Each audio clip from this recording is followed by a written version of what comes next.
Bruno Battistella, 25 anni di 6 serie internazionali, siamo partiti dalle 3, siamo andati 4, 5 da un po' di anni, abbiamo l'abitudine di farne 6 quest'anno, l'abitudine si è gonfiata, arriviamo a 7 serie che oltre alle 6 serie anche il campionato europeo Danny Steyer, qui abbiamo il banner alle nostre spalle, racconta di una storia, di una storia di ciclismo e di pista che è sempre in crescita. Ma direi di sì, io nel 2002 alla prima edizione ero un giovanissimo vicepresidente degli Amici della Pista con l'allora presidente Gerardo Ciriani che fece una cosa straordinaria e cominciò ad organizzare a livello internazionale. Le ho vissute tutte in questi 25 anni e negli ultimi anni, negli ultimi 10-15 anni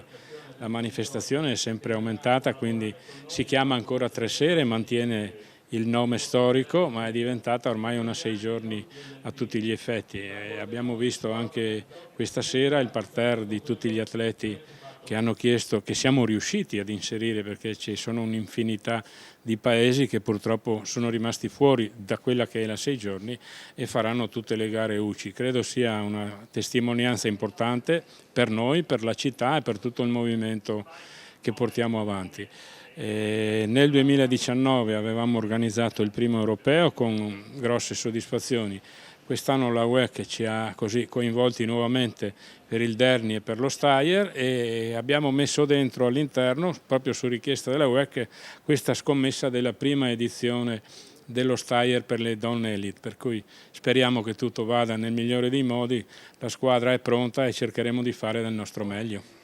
Ecco, la soddisfazione di vedere tra i professionisti che gareggiano per la 6 serie e poi anche per il campionato europeo atleti che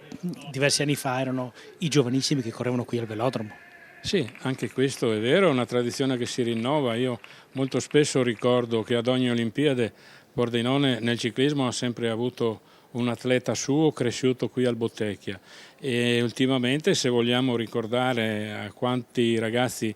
sono usciti da qua, possiamo pensare a Cimolai, a Milan e a tanti altri. All'Europeo di quest'anno avremo Manlio Moro che ha confermato la sua iscrizione in questi giorni, che è un ragazzo che è cresciuto qui, professionista alla Movistar, che ha già corso anche la 6 giorni di Pordenone. Insieme a lui nelle gare UCI delle donne avremo la giovanissima Chantal che si è iscritta proprio in questi giorni, ha messo tutte le specialità, non credo faccia la velocità o il carrying, ma nelle altre può competere e lei da juniores in alcune discipline ha vinto anche il titolo continentale, per cui credo che lo spettacolo sia assicurato, ma soprattutto la soddisfazione per tutti i dirigenti e gli appassionati vedere i loro piccoli crescere e ritagliarsi uno spazio importante a livello internazionale.